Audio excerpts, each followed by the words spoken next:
my whole life just sort of flashed before my eyes, and then it was like a light bulb went off. In that moment, it's just like, when you can see into the distance, but also it's right there in front of you. Yeah. And it was real estate. It was that moment the light bulb went off, and I was like, I'm destined to be a realtor. So how did you actually get your very first opportunity to sell a property? I bought a data list. Terribly. I bought a data list. I didn't know what else to do. Paid $250 for it. I've spent so much time in real estate and I haven't sold anything. I actually can't afford to leave. Because I'd gone in so far, I went, I'm going to have to stop acting. And I had a really wonderful conversation with one person that changed everything, and then said, what did you do to establish yourself in real estate? I'm laughing because it was quite a terrifying thing. I didn't actually think that I'd have to give up acting at all. If I was in if there was some sort of, plane crash or something like that and I ended up in the ocean, probably not good. So, obviously if there's a plane crash in the ocean, then that's probably, actually, let's use a different analogy. Got dark very quick. Yeah.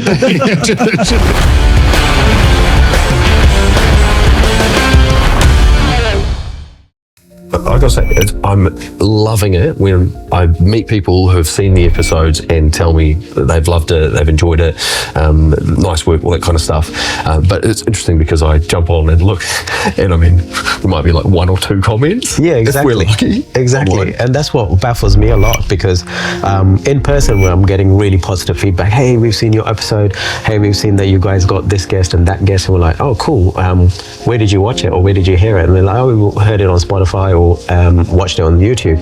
Great, subscribe. So that way we know that you're engaged into the content that we're creating. The subscription also helps us to know our audience, and that way, and if you're commenting and engaging on the digital platforms, it helps us to aggregate that pieces of insights, and then we can ask better questions to our guests, right? We can have more guests coming in.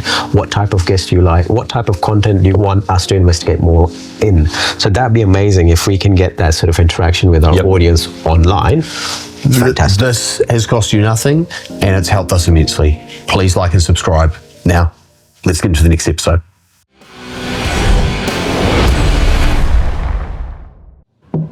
Come in. Oh, Come on in, mate. It's kind of weird. You're looking at it says blank canvas, and I really didn't know what to expect. This is amazing. Thank you. Well, thanks for coming in. It's good to see you, mate. Yeah, welcome to Home Road. Welcome to Home Road. Yeah, Please have a seat. It looks like you've got your jandals with you. I do, yeah. I just whipped these off, actually. Probably should have been putting them on, but I felt like I was entering into business mode, I guess. This is Friday. Oh, fantastic. This is also Friday. Yeah. I mix it up. So a little bit of business, but a little bit of downtime.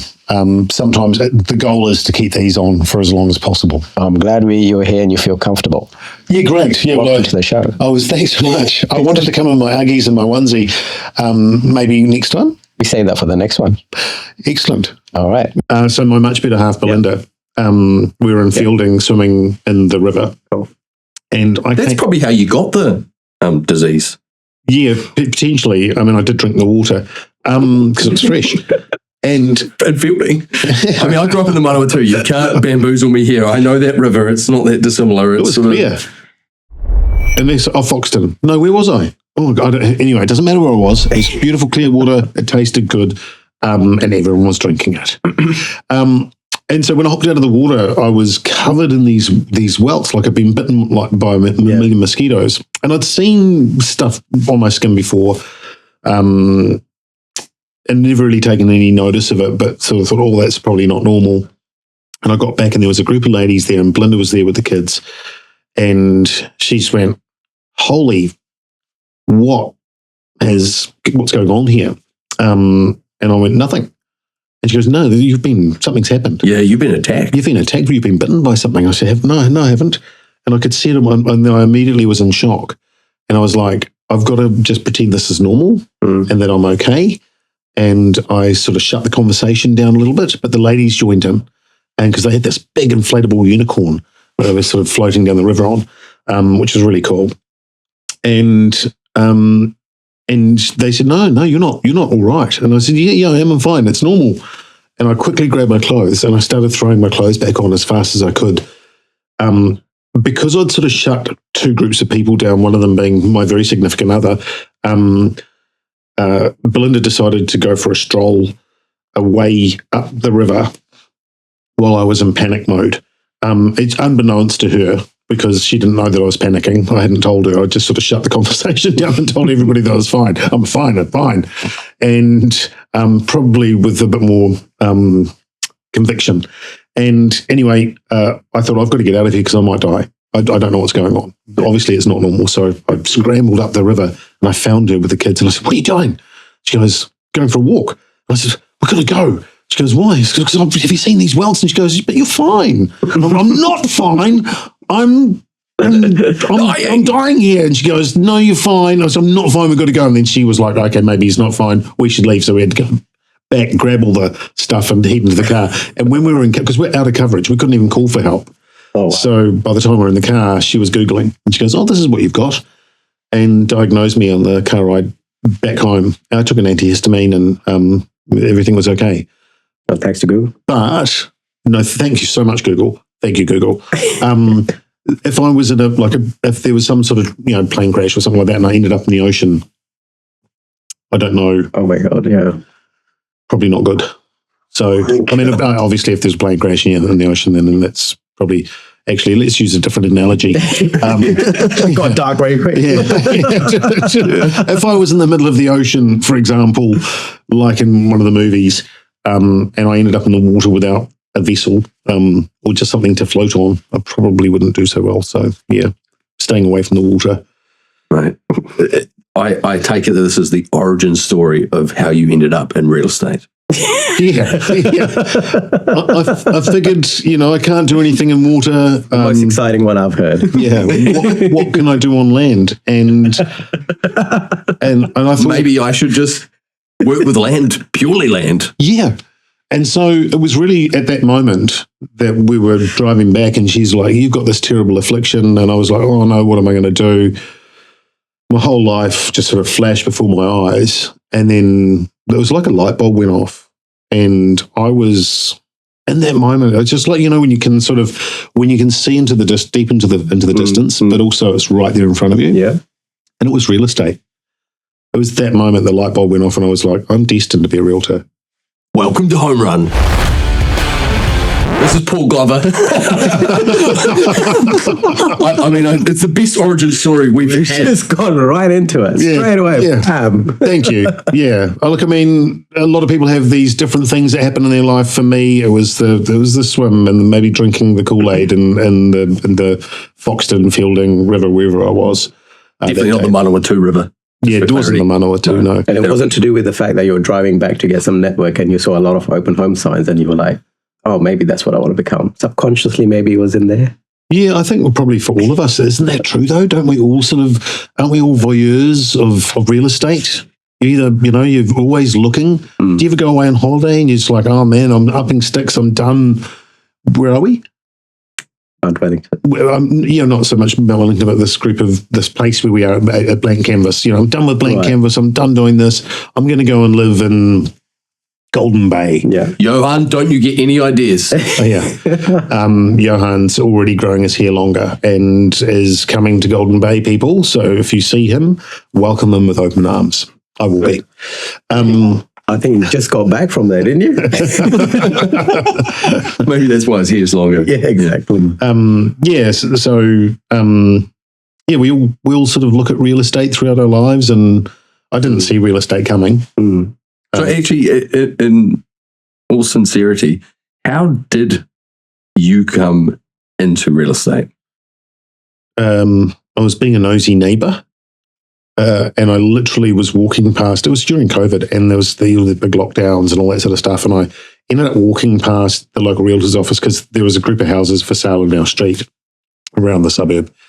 And I was like, I'm going to go and find out how much they sold for because the market's nuts. And we're all thinking about selling at that point. But nobody did, except for the smart ones that cashed up and took off. Australia, no, I'm joking. But, it was that thing of I wanted to go up and see what the neighbouring houses were selling for. Things were mental, and I could see that, we were toying with the idea of selling at the time. We weren't really thinking of selling, but because things were so mental, we just thought, well, maybe we could sell. So I went up literally to be nosy. I was pretending to go to the supermarket, which was 3 levels down past the realtor's office that I walked past casually to watch the auctions. Tim O'Byrne was calling for Ray White up in Glenfield, and Regan Golding, who's an agent there, came out and and a friend said to me, 4 words or 5 words, maybe 7 words. I actually didn't count the words, but she said, "You'd make a great auctioneer." And I wasn't even thinking about real estate at all, or even auctioneering or anything like that. I didn't expect that to happen. But it was funny because I looked in the room and there were so many people in there. And as you would know, auctioneers cracking funnies, having a laugh. I just looked into the room and thought, oh, an audience, it's like I could do that, I think. And then the owner came out and he was Glenn Carpenter, and I said to him naively, would you have me in your auction room, mate? Can I call your auctions? And I did. I said that to him. I had no idea. It takes your entire life to become an auctioneer. I just asked him that, and I thought I could go and call a few auctions, and he said it'd be paying better than your acting career, mate. And I've got to say, actually, just a little segue, you've got more cameras in here than SPP and Shortland Street. I mean, 1, 2, 3, 4, 5. I don't know that they have that many. I mean, they might. Our ones are a lot more lit up and obvious. Yeah, well, I mean, just like the production value is good, right? 100%. I'm like super impressed. I actually thought I was on, where are my words? Where's the script? Yeah. What are we doing? We're completely unscripted, but aside from that, I've got to say, Harps is, thank you. outstanding. There's been a lot of work to get to here, but, the idea is to kind of make a place where guests feel comfortable and then have this conversation that's totally unscripted, and the technology can do its work. I totally feel comfortable. In fact, I feel so comfortable. I feel like I'm going to be the first guest that you take a restraining order out. I can see from back. the jandals that you got here. So, if you want to pull them up and show to camera 3, that would be the camera that will see it. Look at that. Yeah. That's how comfortable our guests are on our set. Yeah, I'm definitely rocking those on the way out. I'm going to back into my civvies. I wasn't sure how much you were going to see. I mean, obviously, if people are looking at your feet, you've lost your audience, right? True. Unless it's you're the exception. Yeah, I'm not going to show my feet again. Just saying. Yeah. Well, I'm still not through that moment. I look forward to the occasion. Yeah. So that'll be the Christmas special. Yes. Special. Don't tune in for it, guys. Mistletoe. Oh my God. Sorry, I had to say it. Yeah. So look, for me, it was really crazy because he was right. Acting in New Zealand is a vicarious existence, and I've been an actor for 30 years and loved all the people that I've worked with and the projects that I've worked on. I've been really blessed to do what I've done. And I wasn't even really looking for a job, to be fair, but I just sort of thought, maybe I could add that to the bow, and call a few auctions and do some acting. And I did not think that I'd have to sell houses physically as a realtor. I just thought I'd go and call a few auctions naively. And I am older. I should have known better. What do you mean by vicarious existence? I mean, like actors do lots of different things. We're not just actors. We'll do lots of things to keep going and to earn an income. And there are, like around the world, but in New Zealand, we're a lot smaller pool. That percentage of people that are actually earning a livable wage of just being an actor is very small. Yeah, small, like anywhere in the world. But also what we earn in New Zealand compared to even Australia or anywhere else is substantially different. Doors are open now for actors to stretch their legs into other countries and into a more international market, which is so amazing. And the people that I sort of were cutting my teeth with when I was a younger actor, who went on to international careers, worked so hard working the circuits and all that sort of stuff to get out of New Zealand and into that international space. So full credit to them for making that happen. So the journey into real estate started with the idea of becoming an auctioneer, Yeah. progressed into selling houses. Well, that was a year. Yeah. Yeah. Tell Sorry. us a bit more about that. It was funny. I was like, yeah, okay, I'll meet with Tim because I had to go and talk to the auctioneer to see if he'd have me call his auctions. I think I've called one for him to date. Plot spoil. Not an auctioneer now. So I met with Tim. We got on really well, and I was like, he was super sort of easygoing and just really, it was a really great conversation. We talked about just about everything else other than sort of real estate, and but there was a bit of that sort of peppered in there, and he just said, hey, look, man, if you'd like to get your ticket, get your license, your real estate license, because you need that to call auctions, I'll train you. And I was like, yeah, okay. I raced home and I told Blynn, I said, I'm going to become an auctioneer as well as everything else. And she was like, cool, that's awesome. And I said, yeah, and I think they earn pretty good money. So, you may not have to work and we'll be sweet. And then the downturn happened. So as soon as I got my license, pretty much, it was after that last really big lockdown in Auckland. And it was. What a time to start in real estate. Yeah. Yeah. I've been through a lot of cycles. I started in 2005 and I remember there was a little downturn before the GFC bit in, and that was brutal. But the market adjusted way quicker with the downturn post-COVID. I've never seen it change so dramatically, so quickly. And that was the time you started. Yeah.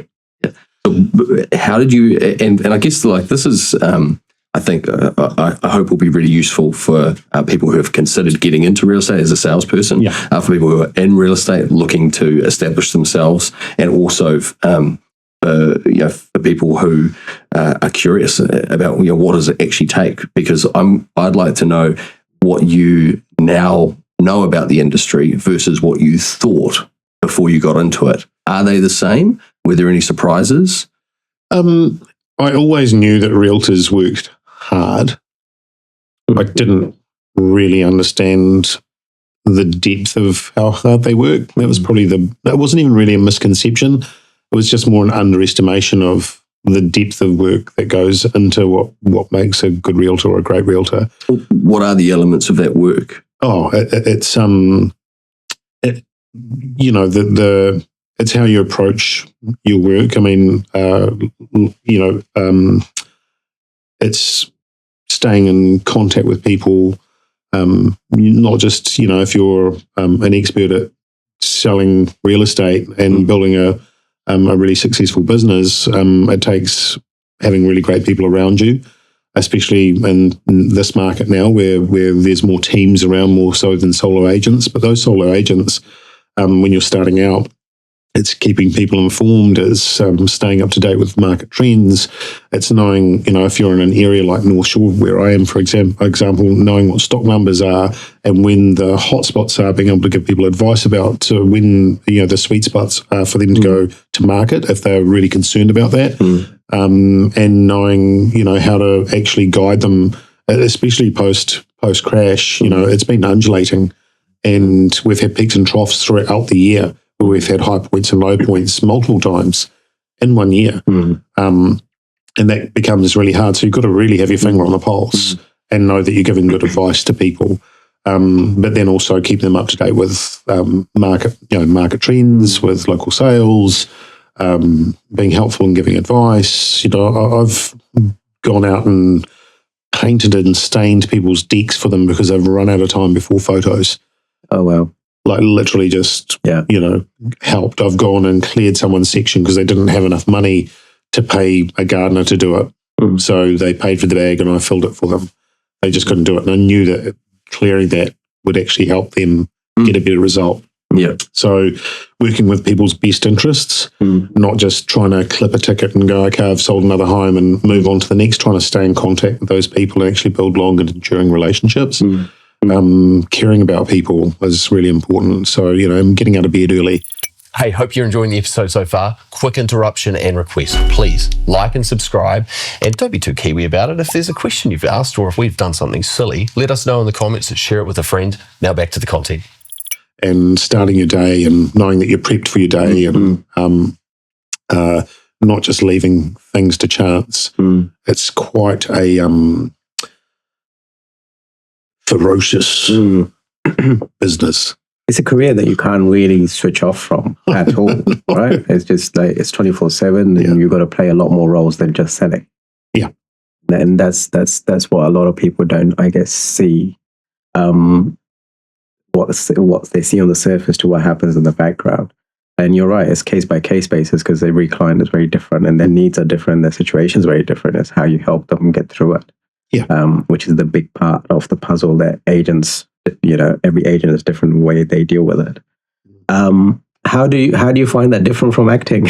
I mean, the art of actually being a really great actor, and is authenticity, and in any business, it's authenticity. Yeah. So in real estate, it's authenticity. Being authentically you. Yeah. Being genuine, and I think actually honestly caring about people and the outcomes in their lives is really important. Kind of like, it's weird. I use this analogy of a bar person, like we'd go into the bar, we'd have a drink in the old days. You tell the barman your life story. We're kind of like that, take away the alcohol, we're in their home. Yeah. I always say the home is the unnamed member of the family, and unless it's some sort of investment transaction, it holds memories, so these are big decisions people are making. They're really important decisions. And, you've got to navigate that with them. It's not just sort of, we're just not selling the house and going, great, enjoy the rest of your life. Well done. We'll see you later. It's about really helping people. Significant milestone in their life. It is. That, yeah. And for probably the largest proportion of us as people that want to get into real estate in terms of home ownership, they're the biggest decisions we're going to make. Out of all of the getting married and excuse me, staying alive, they're the biggest decisions that we're going to make. Yeah. And I think a really great realtor, like a great actor, it's not about pretending to be somebody else. It's being authentically you in that circumstance. And that's what makes an amazing actor. That also what makes a really great realtor. You've got to navigate, as you say, some really big things, not just the decisions, but also the background and things like that. So it sounds like you have a lot of empathy for those situations and what it would be like to be in their shoes, which I can imagine you get from that acting thing. But on the flip side of that, when you talk about authenticity being the key to acting, isn't acting in and of itself being something that you are not? You're playing some other role. How is that authentic? Yeah, that's a really good question. Deep. Yeah, nice. I didn't realise that we were going to, okay, right, he's called my bluff. I've got nothing. So, a really, really great actor will be authentically themselves in the imaginary circumstances of undertaking someone else, right? Worked with, on Out of the Blue, which was the story of David Gray and Aramoana, and we're all playing real characters. It was a really, really big deal. And I played Detective Senior Sergeant now, I think his name's Paul Knox. We all played real people.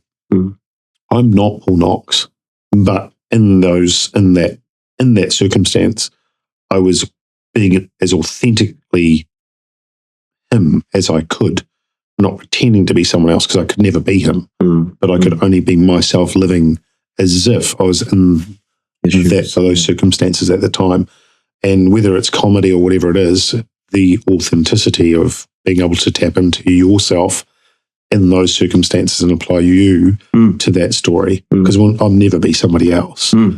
A great actor will be themselves so authentically in a character that people believe them so wholly because they've done such an amazing job in that moment. So quite the opposite of what a lot of people think. They think it's, you're an actor, you're just faking everything. Well, yeah, I mean, there might be a little bit of an element of that depending on what circumstance you're working in, but most of the time it's just about being as authentic as you can if you really want to be a master of the craft. Yeah.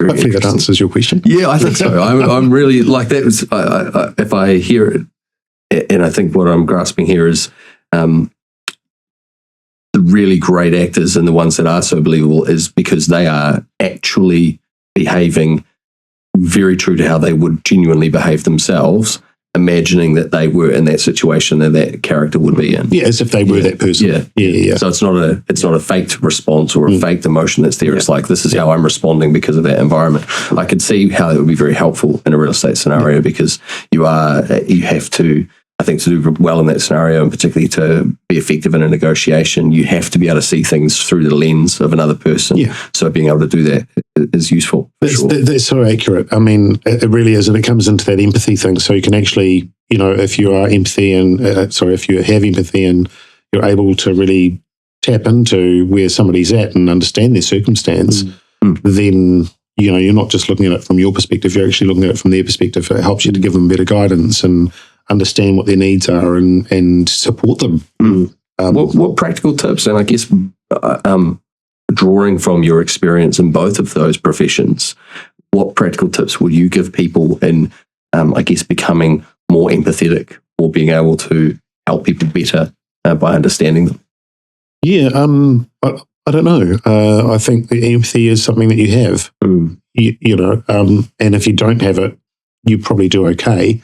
But if you did have empathy and you could look at people's perspectives and understand their circumstances, we can't completely buy into the whole story. It's not our life. It's like I guess in some ways, just being authentically yourself is really important, whatever that is.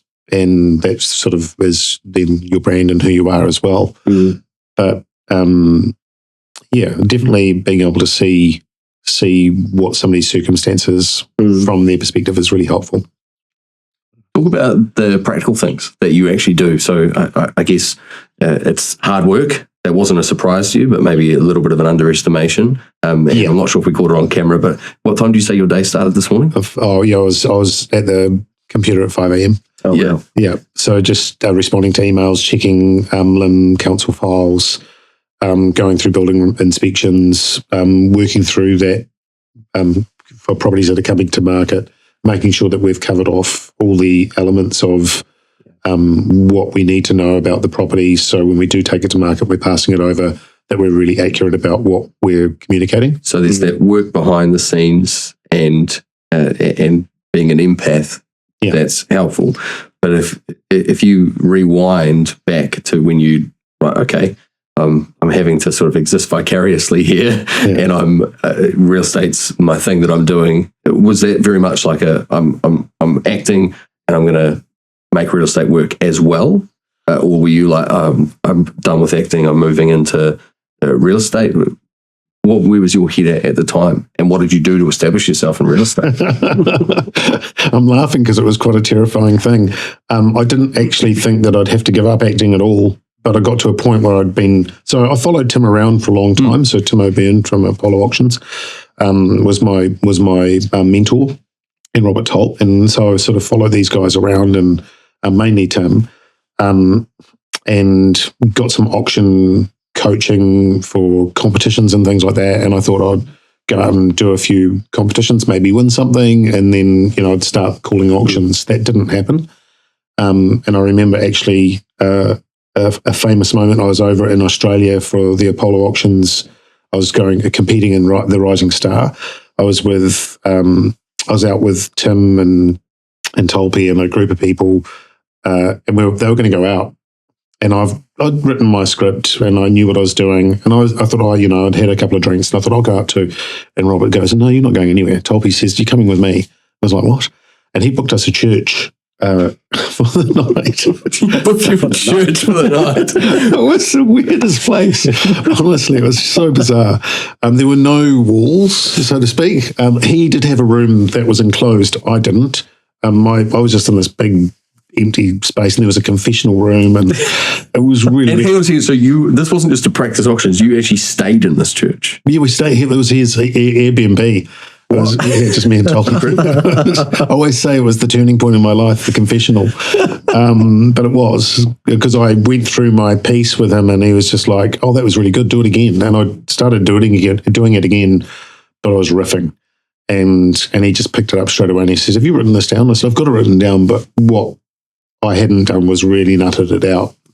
So I stayed up all night, literally all night. Found a florist around the corner that had access to a printer. They printed off my script. I hadn't had nothing printed. And I went on to win the Rising Star. But if I had gone out, that wouldn't have happened. But it was because of going back with Tolby and going back. I always say, hey, look, that night the church and the confessional really changed me. And it did, for the better. But I didn't win anything beyond that. And like, I didn't get called up and people weren't saying, hey, look, come and call my auctions. And I realized really quickly that something needed to give. And I either had to go back to my old life or I had to push forward. And Timmy and Tolby sat me down and said, look, you might want to sell some real estate while you're working away at this. And I hadn't really thought that I'd need to do that. And so I was like, well, I better get moving because I've spent quite a few months following you guys around and now it's time to pull finger and get busy. So that's what I did. So how did you do that? I think like perhaps a common misconception of real estate agents is that the office is giving them the houses to sell, but you've got to go and, knowing it well, a important part of the salesperson's business model is, lead generation in one shape or another. So how did you actually get your very first opportunity to sell a property? I got it I bought a data list. Terribly. I bought a data list. I didn't know what else to do. I paid $250 for it. By the time I'd made that decision to sell real estate, I'd anchored so much time into it. I used to joke with a colleague, David, and say, I've spent so much time in real estate and I haven't sold anything. I actually can't afford to leave because now I owe the company insurance money and bills for printing and all sorts of things. So while I was there, I was paying all these bills and just chewing through any surplus money that we had. Wow. And I was lucky enough that I was still doing some acting work and bringing some money in, and I had a little bit of work going on. I was emceeing. But instead of the real estate, providing, the backbone that you can still do the acting, it was almost the acting was propping up the real estate. Yeah. And then I realized that because I'd gone in so far, it was either closing a door on one. I felt like I needed to do that. So I went, I'm going to have to stop acting. I'm going to have to stop acting and I'm going to just press ahead with real estate. And I bought this data list and rang through these cold calls. Most of the numbers were disconnects because nobody has a landline anymore. There were no cell phones. The people that I did get didn't want to talk to me because I was cold calling them. What the hell do you want? No, I'm not interested. Hang up. I was really just hitting hope. And I had a really wonderful conversation with one person that changed everything because they entertained me on the phone and then said, look, we've already chosen a realtor, but you could come in and give us a second opinion, because I asked them if they wanted one. And went in and went on to list that home. Oh, wow. And that was the turning point. Off the back of that, I door knocked and I got other listings. I ended up working with a really amazing realtor who allowed me to walk alongside her, Liz Mole. And she just showed me a real blueprint for enabling success, not just for her, but for me. Give us the blueprint. It was allowing me to walk beside her. I mean, I literally stumbled across her while I was door knocking the neighbourhood. I sort of tapped on the door and of some clients of hers, because as a good realtor, you'll be servicing a neighbourhood and keeping in contact with people. And I really didn't understand any of those, where the lanes were. And when she obviously found out because they had sort of mentioned something. And instead of sort of being cross at me or anything like that, she just said, why don't you come in with me? We'll go and do this together. And it was really generous. And she showed me tremendous generosity. And we went in together and won that listing. And then I went on to do more listings because just through that I got more and I kept door knocking and I became very good at meeting people. I love people. So for me, that's not the hard part. Like going and actually being face to face with people or talking to people on the phone is my sweet spot. I love that. And not from a sales perspective, but just because I love people. It's really nice. I genuinely love people. So if I'm sitting with somebody and they want to choose me to sell their home, I'm hugely honoured by that. I don't take that for granted. And it doesn't matter how many homes I've sold. It's kind of like acting in the sense that you're only as good as the last job that you've got or the job that you've got. So make the most of it. So make the most of the people that you're working with. Make the most of doing the best you can for them. And that was the principle that I applied. And Liz enabled that, and she certainly gave me space beside her. I was in the appraisal booklet there. She gave me a voice in the meetings and allowed me to speak and ask my opinion, and made me feel validated, which was so important. So were you working in the team with her at some point, or was it just you solo? I think it's probably because of my age. I don't think anybody really wanted to work with me. It's just like, I was just banging around. Most people thought, oh, yeah, he's an auctioneer. I don't know if I just confused too many people, or I don't know what it was. But by the time I stumbled across Liz, I said to her, look, we did this listing, and she said, look, I'm not looking to work with anyone, but if this works out, we can do more listings together. And I did. We had a really great time. We made silly videos, and it was a lot of fun. She just enabled me to be myself, and we had a really good time. She's now out of real estate. Well, she's in real estate, but doing home and land packages. And so it was really weird. I'd had these turning points in my life, and in the short time that I've been in real estate, that has prompted me to step into the space that she was in. And I've applied the same business model to the people that I now work with. So, giving them space, giving, credibility. And I think more and more agents are doing that now as well, which is a really good thing to see. A lot of agents it was the Paul Glover Show. I was never the Paul Glover Show, but I'm just using my own name rather than somebody else's. And it's like, it's all about me. But yeah, I think that's a perception of real estate agents. Yeah. A little certain amount of a healthy dose of peppering of narcissism. But in actual fact, I think if anybody's really great at anything in business, like any business at all, great leaders surround themselves with great leaders. I've got an excellent team. Like I've been, when Liz stepped into home and land packages with Stonewood Homes, I was kind of lost. I was now at the helm of the business, and I didn't expect to be there. And then I was looking for someone to work with, and I worked with a couple of people, and there was a person that had just come to us from another agency, Fleur Wallace, and I thought we got on really well, and I thought, well, I'll see if we can work together. And we got on really well, and she accepted some of my quirks, which was really helpful. Do you want to hit a home run in your property journey? Please like the episode, hit the subscribe button, turn on notifications, and enjoy the show. And we went on to work and we still work together. Fleur's an amazing communicator. She's excellent at what she does. She's a very hard worker. We're both probably up around the same time in the morning, and try not to communicate with each other at that time of the day. So it's just, you're focused. But yeah, it's nice to know that, you're not the only one that's up and out of bed and pushing forward. Yeah, so she's amazing. And I think a lot of what we've succeeded at was because of the partnership that we have professionally. So it sounds like there's a few nuggets in there just listening to you talk about what some of the secrets to a good real estate partnership. I'm sure it's true for any partnership, but actually, a bit of a shared work ethic, and you've got to enjoy getting on well with them.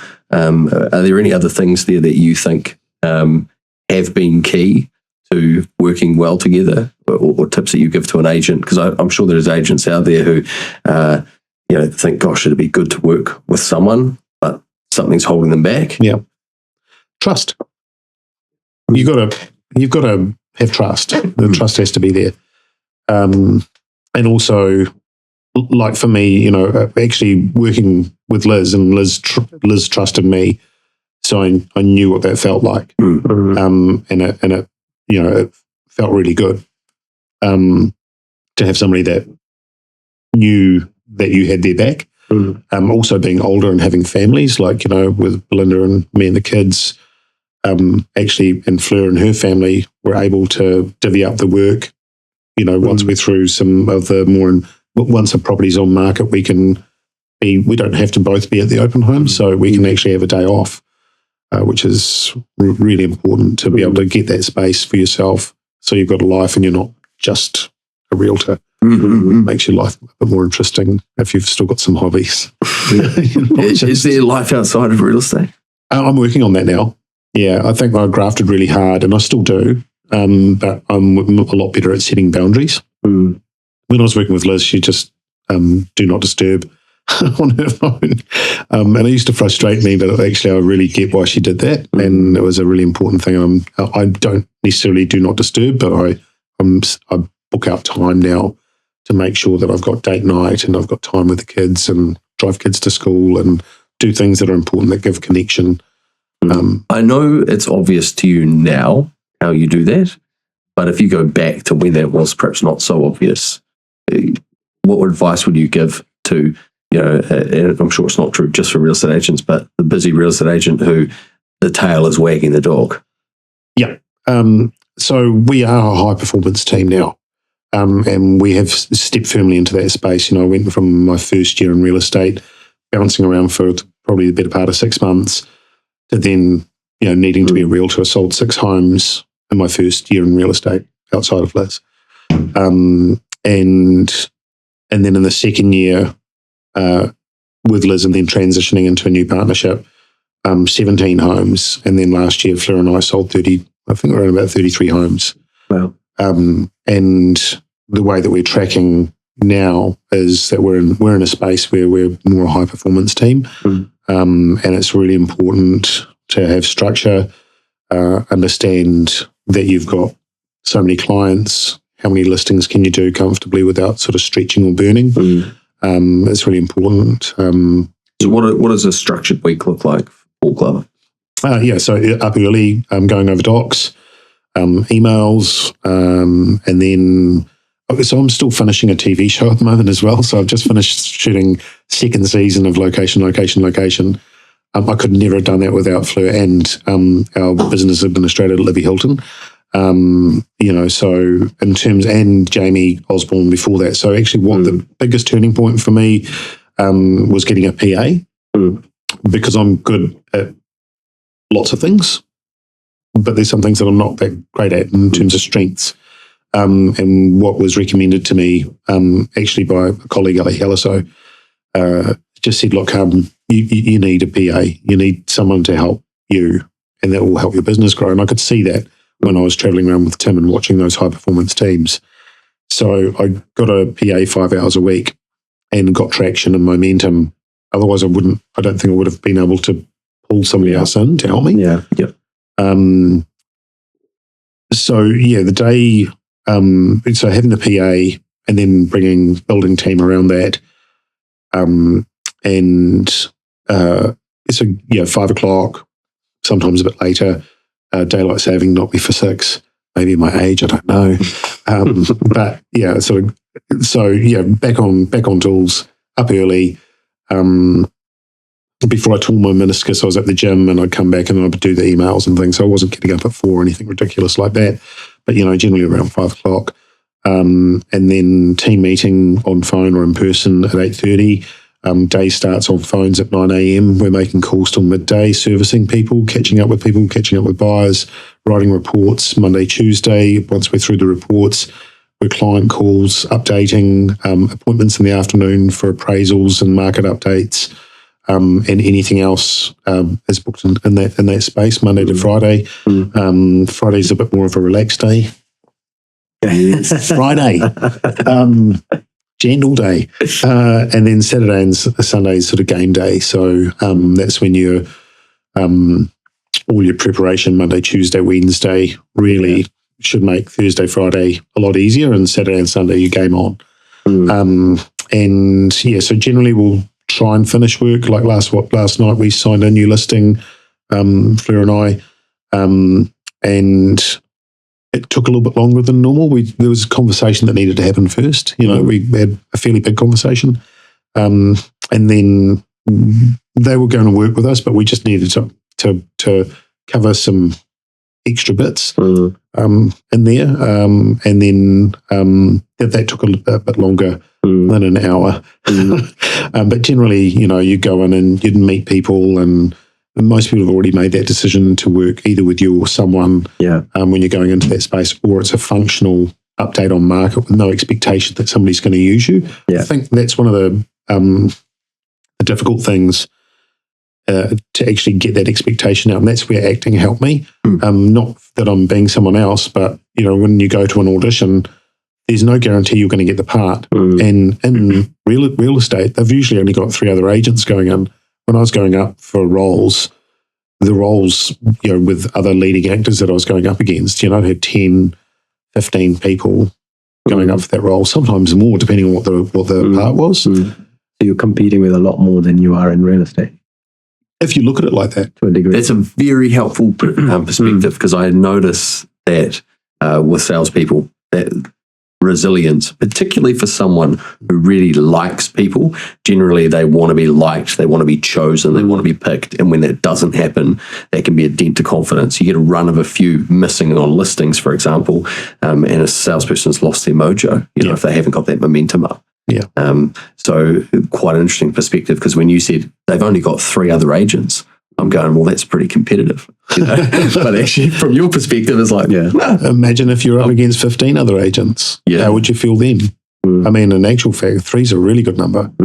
I mean, if they say they've got 1 other agent, 50-50. Right. You should be, it's your just on the numbers though. But you said something else. Have you sort of worked out when you get along to that appointment whether you've kind of got the business already? I never assume that. I go into it authentically wanting to understand what that person's dealing with. If I can help, in most cases you can. Every realtor can help. But if I can help, and how do we help, and what does that look like, and what advice are we giving? We don't always, like we had a client that recently just withdrew their home from market on our recommendation because we got a really good retail price for it, but there was 2 homes on 1 title, and that person, their client, had developers trying to buy the property as well. We went beyond development money and got into emotional sort of retail. And the owner said to us, she goes, well, what do you think I should do here? Because it looks like if I was to do this, I could actually unlock extra capital. So instead of going, hey, look, this is your best money, you should take this. There's a risk doing that. Oh, I wouldn't do that, sell your property. We said, yeah, absolutely, you could do this. It's not going to be for the faint-hearted. Yes, you can do it. And actually your capital growth out of unlocking the extra value of your properties is substantially more than where we are at retail right now. So if you have the gumption to do that, absolutely go for it. And on our recommendation, they went and met with the town planner and are now proceeding to, and I've done that a few times, and it's not just about selling somebody's property to get money. It's like you're going, well, actually, what do you need? So that's where you go. You've got to go into it, regardless of winning the business or not. You've got to go in with a genuine desire to help. And then no expectation of anything in return. And yes, it does hurt sometimes when you don't get the job. And I've missed out on listings. Just because I'm on TV, people assume that I get people ring me up. Oh my goodness, you're on that TV show, Love It or Listed, or you're on location. You could sell our house. Yeah, I can sell your house. I do a really great job, but they don't always select me. And I can't. Having an ego about it is actually probably really dangerous. Do you find that now that you've been in the industry for a considerable period of time, that when you go into these appraisals now, you can pretty much pick from the body language of the conversation how it's going, that whether you're going to get this or not? I like to think I've got a really good reader character, and I like to, I can read the room. I think sometimes you can feel when it's not going to swing your way. And in other cases, it can be a bit of a surprise because you feel like it might swing your way. There's been times where I've dealt with family members or with friends of the family, and I've been a lot more passive about the engagement with them just because I didn't want to sort of, I probably wasn't doing my job. Like I actually could have done a really good job for them, won the business and done an excellent job of selling their home, but I was a lot more passive because I didn't want to sort of them to think I was being pushy. But yeah, I think there's a fine line between actually when you put the suit on, not the suit, but when you're out there and you're doing your job, actually treating everybody, the same, and not having any measure of difference, whether it's a family member or not, and actually know that you're still giving the best advice. In actual fact, treating everyone, if you love your family, treating everyone like a family member and actually looking after them. It's good energy to break, for sure. Yeah, 100%. Yeah. So yeah, look, just to come back to that, what you said before. So turning point, PA, Liz left. I sort of felt like I was, again, the lanes got really blurry, and then I was building a team, and all of a sudden I was sort of at the helm of this thing that I'm a leader from beside, not in front. And in actual fact, the people that I have beside me are leaders. So we're all leading. And that's why I prefer it. I don't want to be the person that's, I understand the role that I have, but yeah, it's really important that the people beside me, Fleur might decide to go and do her own thing one day. And I'd love to think that, that if she was to step out on her own, she'd look back and go, wow, so grateful that I had that opportunity just to walk beside someone and had the ability to get all that credibility and all that sort of stuff, the same way I did with Liz, and to actually bring people into the business. I don't own anyone. The only thing I can control right now are the things that I control, and that's to do with what's in my space. I can't control you. I can't make you list with me. I can't make you like me. I can't make you want to work with me. And so I kind of approach everything from that perspective. I'm really grateful every day that I wake up. I think it's really important, if you're an agent or anybody in life, to actually start. If you're breathing, you're in a really good space, and your space might not, depending on where that person is, might not be a great space, but you're breathing, and it's a blessing. You're lucky. So that's kind of where I come from. And I get challenged on that. I'm not walking on water, man. I'd be, obviously, I know, I'm scared of water. I do not want to walk. I don't want to go near the water. But it's that thing of just like actually having gratitude and being authentic. And I think when you're in that space, it's a real challenge, because the ego always wants to challenge you and say, hey, you've done this, you've got a big listing, you're a big shot now. The more energy you have on that, I think you touched on it before, the bigger the chance that if you end up getting a run of bad, interactions where you just haven't sort of had a run of listings or whatever it is, and the fall is a lot further. So I think be really wary of that.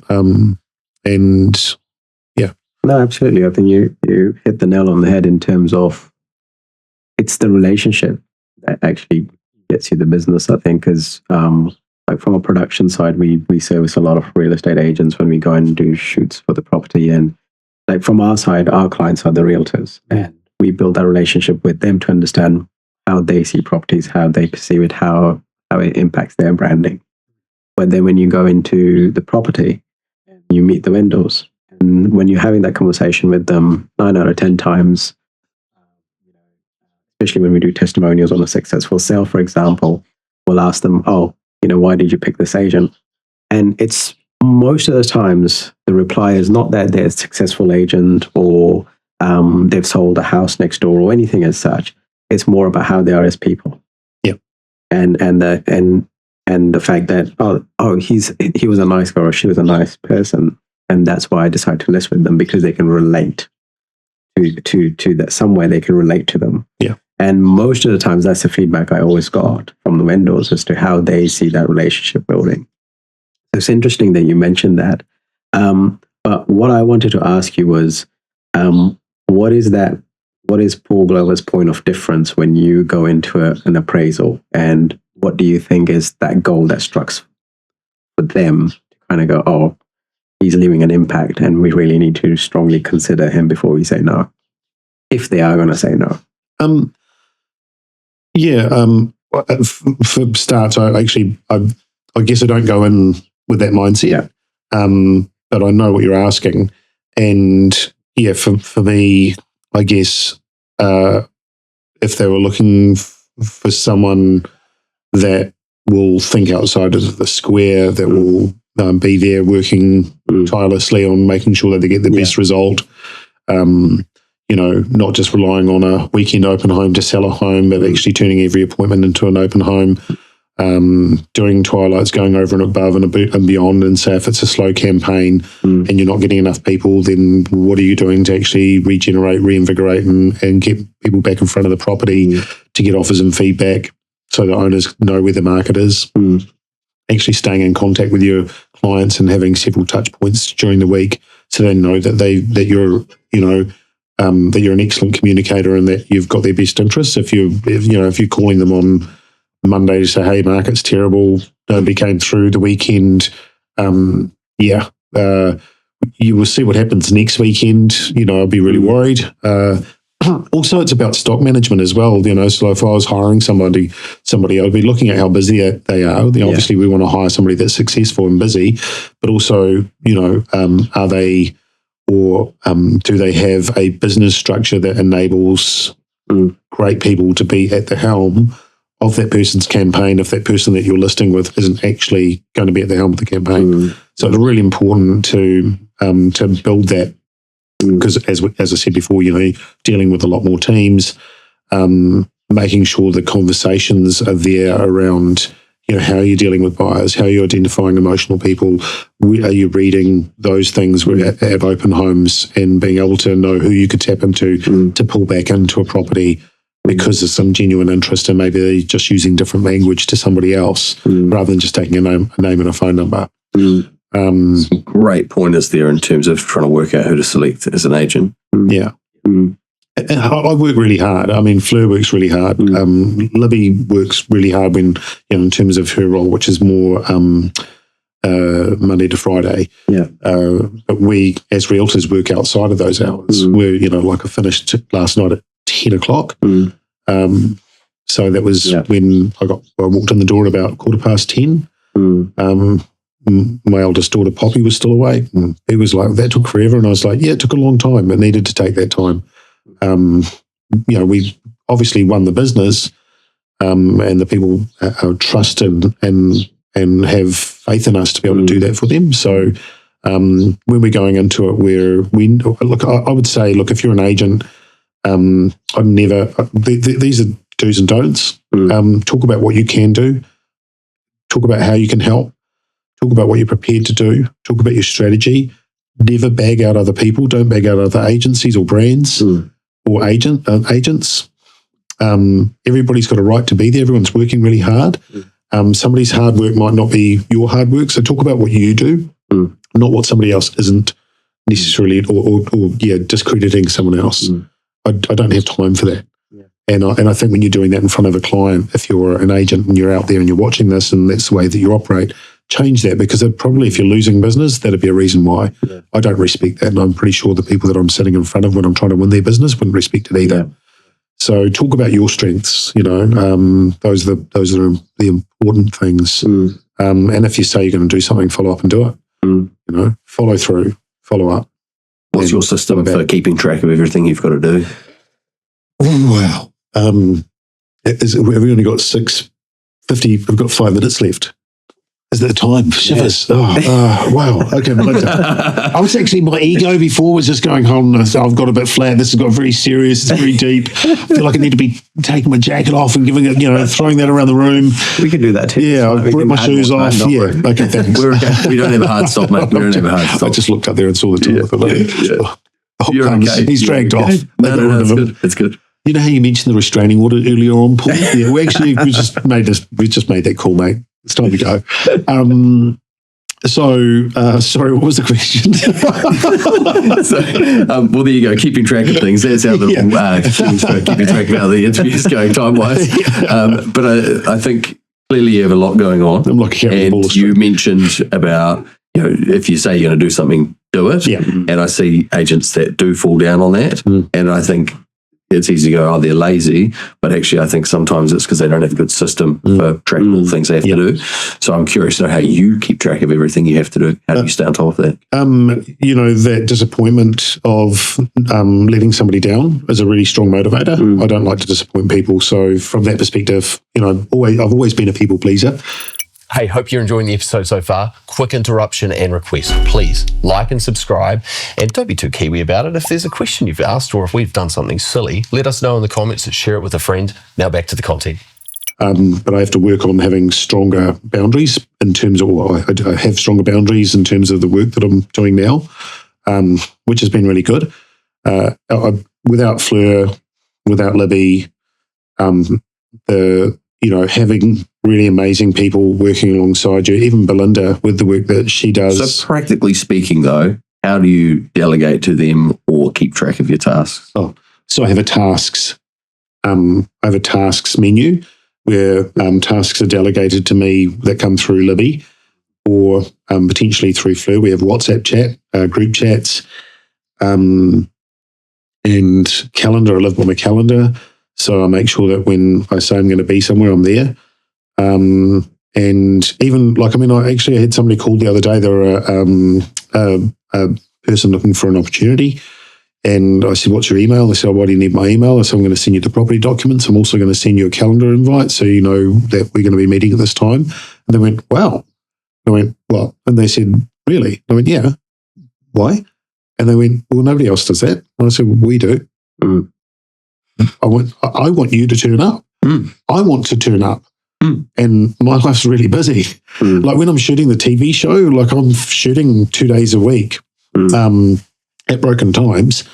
Literally between takes, I'm on the phone, I'm making phone calls, I'm following up with people, I'm doing, helping to write, the reports.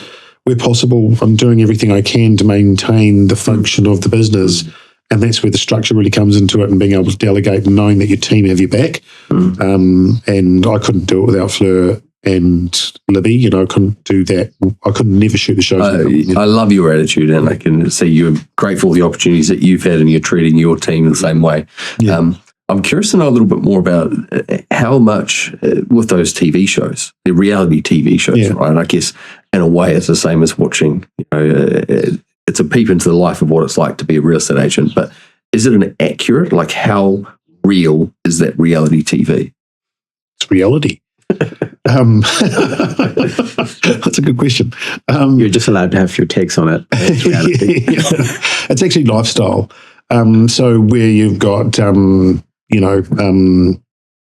Celebrity Survivor Island, or I just murdered the name of that. Sorry, Murder Island, or any of the reality shows.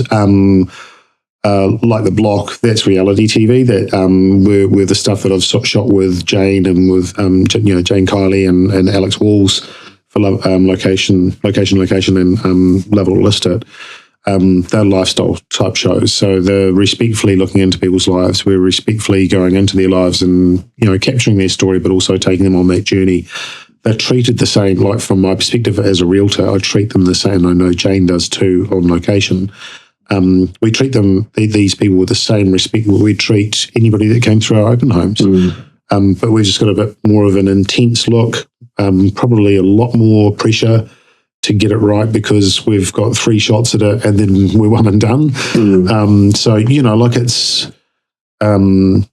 it's probably... So those, the people in those shows, they're spending their money. It is happening if you get a win or if you don't. Yeah. That's what happened. Yeah, and so the reality of their situation is they might have a home to sell, so we're navigating that. We don't have any financial or vested interest in any of the transactions. We're coming at it impartially, so we're coming at it purely from a perspective of helping and genuinely wanting to see wins. Like I genuinely want to be able to help somebody buy a home the same way I would if somebody rang me up on the phone and said, hey, this is my criteria, can you help? I've got this coming up on the stock board, you might want to see that. We'll just try and help them as best What are some of the mistakes you see people, I guess, lifting up here from the buyer journey? We've talked a reasonable amount about, working with an agent and that side. But what are some of the mistakes that buyers perhaps make or tips that you give to help them have a smoother ride? I think for them, I just say, hey, look, if you've found a home, I speak really authentically around where market is, and I'm old enough to have seen those cycles. We talked about it before. That stairwell, 2007, 2008, I bought in 2006, I sold in 2008, and the GFC. I've seen those peaks and falls. Mum bought her first time when interest rates were 23%, and she, watching those things and actually living through that and witnessing it, I guess I still know. It's like I look back and I go, okay, I can see the stairwell. We're looking at Australia. The stairwell of real estate. Like the stairwell of real estate is like we've had plenty of crashes. Property market's done this. It'll crash. About 5 to 7 years at level pegs, and if maybe less. Then it's stretching its legs again. And then it crashes and it stretches its legs again. And it's got a lot to do with OCR and available of cheap money and house prices, interest rates. So interest rates high, house prices stall, and things are difficult, and then it sort of goes the other way as interest rates comes down. We're seeing it already. There's a lot more shoes at door. There's a lot more transactions that are happening before deadlines or auction day. Where in the staircase are we right now, and what's your predictions?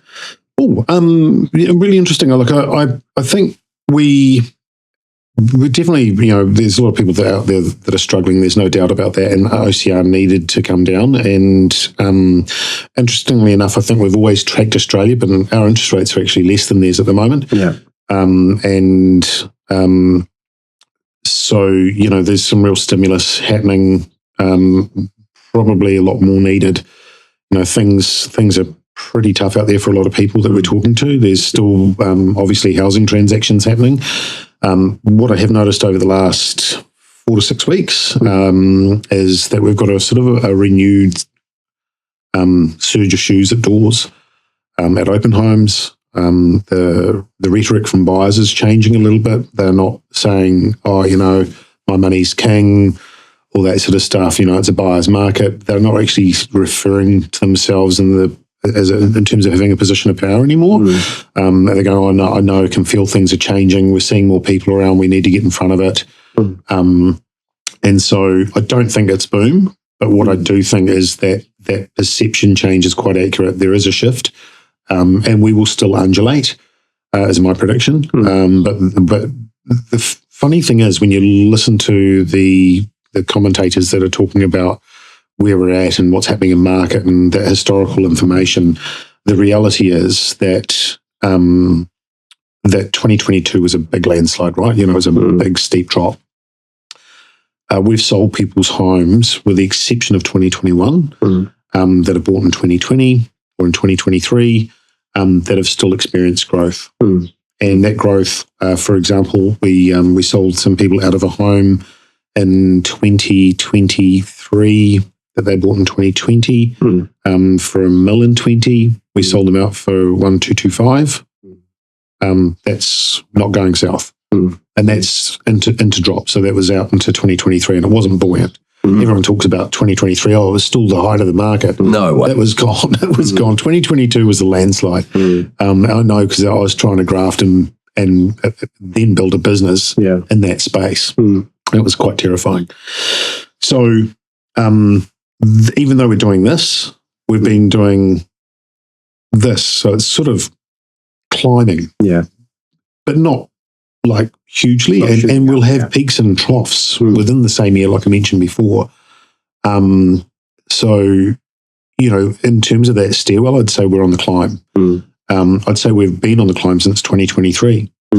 But what I would say is, I'm not going to argue with the metrics and the statistics that are out there, but what I'm seeing in terms of the properties that we've transacted on is that people have made money on their purchase from 2020, 21. Let's put that in a box somewhere and hope it never comes back. But, there's that post 2022. There's actually, there's growth there. I think in the last year, with the exception of one sale that was purchased in 2021, everybody else has done all right. Yes, it's a tough market, but you're buying in the same market. Yeah. So, you might be taking less for your home, but you're also paying less for the next time. Yeah. And as things stretch away and as things become busier, and they will, the divide between the suburb you're in, if you're looking to climb out of the suburb you're in and get into that next postcode that's, the rung up, or the bigger family home, that divide gets bigger between the lesser suburb and the more desirable suburb as we get into a hotter market. Yeah. So while you might be getting more money for your home, and you might think, I'm printing money because I'm doing really well, then you're going, oh, actually, I've just doubled my mortgage or tripled my mortgage to get into that next home, and it's cheap money. But what happens when interest rates go back up? Yeah. So I think it's really important for people to be, if you're thinking of transacting, now's a really good time to do it because the market's really stable. It's actually a really stable market for transacting. And I reckon OCR will come back down. I think we'll probably see more stimulus. We need it. We need. I could be wrong. And then that's not excluding whatever happens globally because that does influence. I feel like we follow Australia's market pretty steadily in terms of, especially in Auckland. No price campaigns, auctions, deadline sales, a lot more steadily. I've having family in Australia. I've travelled there for years. I see the same thing happening between Auckland and Kititiroa. Oh, sorry, I mispronounced that. Kirikiriroa, Hamilton, and Whangarei. You got these houses and developments that are stretching up to Warkworth. I've watched that happen over the last 40 years in Australia between the Gold Coast and Brisbane City. Now it screws right the way through, and it goes further south from Tweed Heads. So we're the same sort of evolution is happening here. Property is evolving the same way here, and maybe not the same amount, but we're selling more high double-digit million properties. There's higher transactions that are happening, and more solid performance in that sort of $5 to $10 million space. Yeah. So it's not just about, and the people that are paying for entry-level home has obviously gone up as well by proxy. So it filters all the way up. So do you see a pattern from what happened there on that kind of Brisbane coast? Do you see a pattern, and what would you look for here around Auckland? I would just areas you mentioned. Yeah, well, I'd just suggest that looking at that urban sprawl we're following, we don't have the same population. The populace isn't the same, but that evolution is happening, and I guess it just means that there's growth. Whether there's infrastructure to support it or not, that's with council. But genuinely speaking, I sort of see us. We're not on, we're trailing in terms of our trajectory and on a timeline. And I couldn't give you an accurate guideline on what that is, but it's just what I've witnessed growing up. You mentioned about how like a bunch of different no-priced strategies. Do you have a preference? I know you mentioned before you were on the path becoming an auctioneer, and I guess skinning it from both sides. What you recommend to a seller, and then as a buyer, what are some of the silly mistakes that get made? I think there is an absolute place for a deadline sale, 100%. But really, for me, I think auction is the way to sell your home in probably a good 90% of the cases. If you're a homeowner and you've got somebody that's really good that understands the mechanism of auction, understands the process of auction, and can achieve the same thing in an auction campaign that you do in a deadline of 2 to 3 weeks, so 21 days on market, hammers down, you're sold. From a seller's perspective, gold, right? You get to make your next steps. If you're not, hopefully you've got an agent that's onto it and they've actually managed to capture data, understand where your market is, give you offers and feedback so you understand where your market is and where the money is with your home, give you good advice about next steps post-auction, and still get you sold so then you can make your next steps. And help you with the next steps too. Not necessarily without needing to drive you around and clip the ticket by running you as a buyer, but actually genuinely help from a distance. So they can make... I know a challenge on the buying side when you're looking at something like that is what's it worth? I mean, there's online estimates, there's the CV. What do you what advice do you give to buyers in terms of how to work out a price? Ignore the CV, ignore the estimates. Because, and if an agent's telling you, that's what it's going to sell for, ignore them too. Because, look, I don't claim to know what a house is going to sell for. I don't genuinely know. I'm a conduit. A good agent's a conduit. They will take an offer regardless of what it is and present it to the owners. It's not my place to stand in the way of presenting an offer to an owner. It's my duty. And it's their decision because it's their home, not mine. So I pass over that information. I give it impartially. What would you like to do? Oh, that's terrible. They're dreaming. Great, perfect, good to know.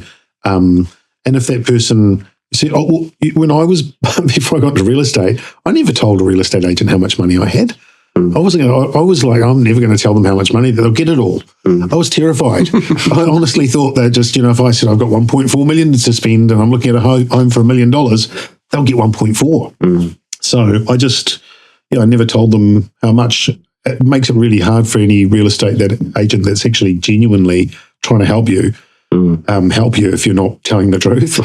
And we've had people that have turned up and said, I wouldn't pay more than the CV, not a cent more, and they spend another $225,000 over and above CV. And you're like, I thought you didn't have any more money. Yeah. So actually just giving people freedom to be able to be themselves, make the choices that they want, and see things at the level that they see them at without judging them, without trying to tell them they're wrong or trying to guide them or persuade them or funnel them, and just let them turn up and have a shot. And look, if somebody's off the mark and you've shown them local recent sales stats, which should be a really good guide. And if anyone's looking as a buyer, that's what you should be looking at. Look at recent sales. Let that be your blueprint for understanding where the market is for that particular area. And emotionally, where we are right now, if you spend a bit more on the home, look, I bought in 2016, last time we bought, and the market dipped in 2016, and almost within 6 months, we'd lost $100,000. And then a bit more, and, it sort of went down and then came back up again. And in 2021, we were like, woohoo. But then it came back down again, so you can ride that roller coaster. But if you're not selling, if you're buying now and you're holding for another 7 to 10 years, you're going to be doing okay. Yeah. So as a buyer, I think if you don't trust your agent, that's fine. But do your homework. Look at it. Most buyers are doing their homework anyway. They know what stuff's selling for. They're trying to keep their finger on the pulse. Auctions are a great way to buy. Buyers get scared and they go, there's too many people here. I'm like, that is gold. You should be looking at the amount of people are here for your home and going, this is my audience when I go to sell, not this is my competition. And if it goes over and above what you were prepared to spend, then find something else. If you buy it and you've got 10 other bidders or 3 other bidders or there's 100 people through a campaign, then take confidence from that. You're not overspending. Everybody else is looking at your home. Those people will be back in 10 years' time if you look after it. We'll be back in 10 years' time. Otherwise, it'll just be like 5 flippers. It'll be the traders coming through going, no, it's not worth what you paid for it. So look after the home you've got. And as a buyer, bid with confidence and buy. And if you stretch, everyone stretches. Everyone goes over and above. I did on the last time I bought. I told the agent I wouldn't spend any more than X amount of dollars, and I spent another $100,000. I had more. I'm glad they didn't get it. Really important things that I'd say to agents that are getting into the business. I'm eternally grateful to the support that I've had from Apollo Auctions, from Tim O'Byrne and Robert Toll, from my colleagues around me in the office, from Glenn Carpenter, who's at the helm of our business. He's a really, really great leader. Really enjoy being in that whānau. And getting some really good guidance. And I don't know who you look to as for training. For me, it's Josh Fegan. I'm eternally grateful. I was at a turning point where I was ready to tap out of this business in 2023. And I went to Blueprint down in Queenstown, and that was a light bulb moment. Actually, Ali Halaso said to me, get down there, go and do that. It'll change your life. And it did. And I came away from that with a renewed sort of sense of purpose and momentum internally, and so doing the things that keep you upskilling, training, having a good mentor, somebody that you can, that's giving or feeding you good advice. I love listening to like Josh Fegan's. I mean, I know there's Tom Panos and there's so many people that you could choose between, and Tom I'm sure is amazing as well. I love listening to Macca from Ray White. He's great. They're just taking, I don't know it all, and I'm a sponge, and I'll continue to be a sponge. There's another great podcast called Home Run that you should listen to. It's got gold in there too. Yeah, definitely home runs a must. If you're watching this right now and you're not watching, well, then you wouldn't be watching. But you definitely need to watch Home Run, and if you're not, you will be. Not yet, but you will be. The long stare, slow like that. But yeah, no, I mean, thanks for coming here. It's been such a delight to have you here, and just to hear about your journey and how that transition's happened to where you are today. It's just phenomenal, and how grateful you are to your own team and people who have supported you along the way. And I'm sure that, you know, moving forward, you're going to be doing the same for others that are going to look up to you. And it's going to be great to see your journey and how that evolves. I'm sure we would love to have you back maybe in a few years' time to see where that journey is continued. When I'm burnt out. Next time in Jandals. Yeah, mate, keep those boundaries in place. Keep the jandals handy. It's been so good having you on. It's been an absolute pleasure. Thanks so much for having me here. Thanks, Dan. Thank you so much. Cheers. Thank you. Davey, thanks so much. Look, this is home run podcast, man. This is the big deal right here. Although, to be fair, you wouldn't know based on our subscriber and likes and comments, basically non-existent, by the way, at this point. We are still at the beginning of our podcast journey. And actually, jokes aside, it would mean the world to us if you would like, subscribe, leave a comment, share it with a friend. It helps us know that we're making a difference. And to be fair, it's good for the ego. Yeah, whatever he said, make sure you do it, because that will help my ego too. Absolute muffins. He's too humble. He's too humble. Man. You must be proud of what we're doing here. I'm incredibly proud of what we're doing, but I just don't know. I've never gone into this cycle of always, like, I've never asked for help. Yeah, you've never needed the validation. I'm always giving. Yeah. I feel very awkward, even if someone comes to me and says, what you've done is a great job. And I'm like, I just don't know how to receive. That's my biggest problem. Mate, let me bless you with this. You have done an incredible job with this podcast in terms of the production quality. Seriously, I love watching podcasts. And do you know what? I'm a bit Kiwi. In the past, I've just been a lurker. I've listened to the content. I've enjoyed it. I've literally got a lot out of it. And they would have no knowledge. It's probably only more recently when I've actually understood the impact on creators of having that engagement, to be able to go to a sponsor, to be able to go to another guest, that having those metrics actually matter for the creators. So please, do us a favor. We're at the beginning of our podcast journey. If you'd like to help us, if the content's been useful to you in some small way, please like, subscribe, share it with a friend. It would mean the world to us. Whatever he said.